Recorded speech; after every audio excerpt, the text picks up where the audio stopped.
told Trump ain't playing, y'all. This is effective only almost immediately. I got this in the mail. If you're an able-bodied adult without dependents, you need to be working because you will not be receiving food stamps anymore. Okay? Yeah. And when you are eligible to receive these food stamps, it would only be every 3 months out of every 3 years. So within the 3-year period, 36 months, it would only be 9 out of those 36 months.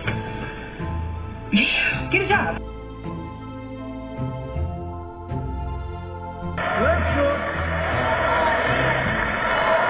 Let's look at the other big charge the Republicans made.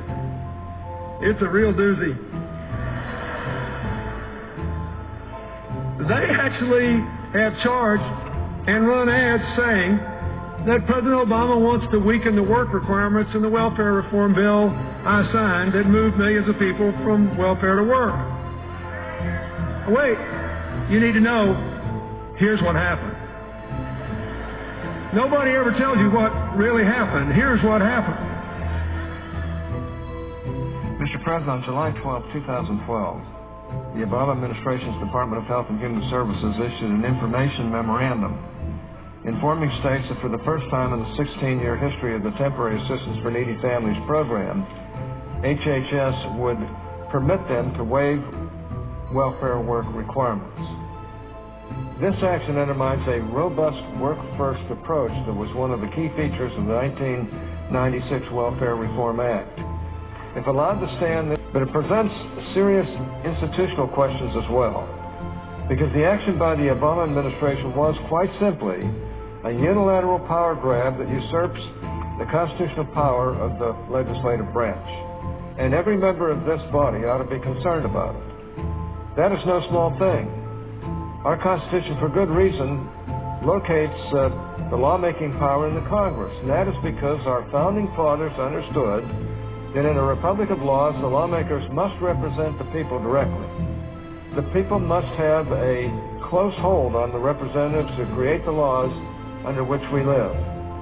If changes are going to be made in the welfare work requirement, it should be up to the Congress to make them. Faceless bureaucrats at HHS should not be the ones making changes to the welfare work requirements. Yet that is exactly what happened here.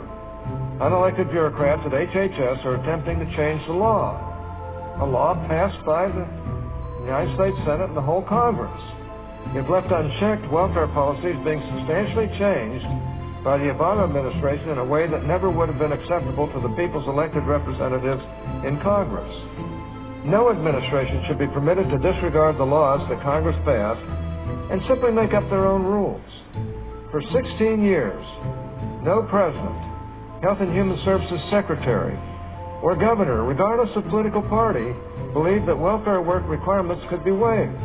Y'all know Uncle Trump didn't make that law about food stamps, right? I don't know who needed to hear that. Y'all talking about some Trump said, if you don't work, he gonna take stamps. That's not, baby. Biden been in office for 4 years, and that law has been a law for a little minute now. What are you talking about? I'm gonna speak for the state of Kansas and the state of Missouri, because them are the states that I've been around. In the state of Kansas and in the state of Missouri, if you did not work at least 15 hours a week or have dependents, or like to even get child care, you had to work at least 15 hours. I'm confused, or you had to be going to school. I'm confused on why y'all said Trump just made that a law. That had not just mysteriously just came up as a law. That's Bitcoin. Y'all have to stop believing stuff that y'all see on the internet and actually like know what you're talking about, because one person can make a video and everybody's gonna go wild in it.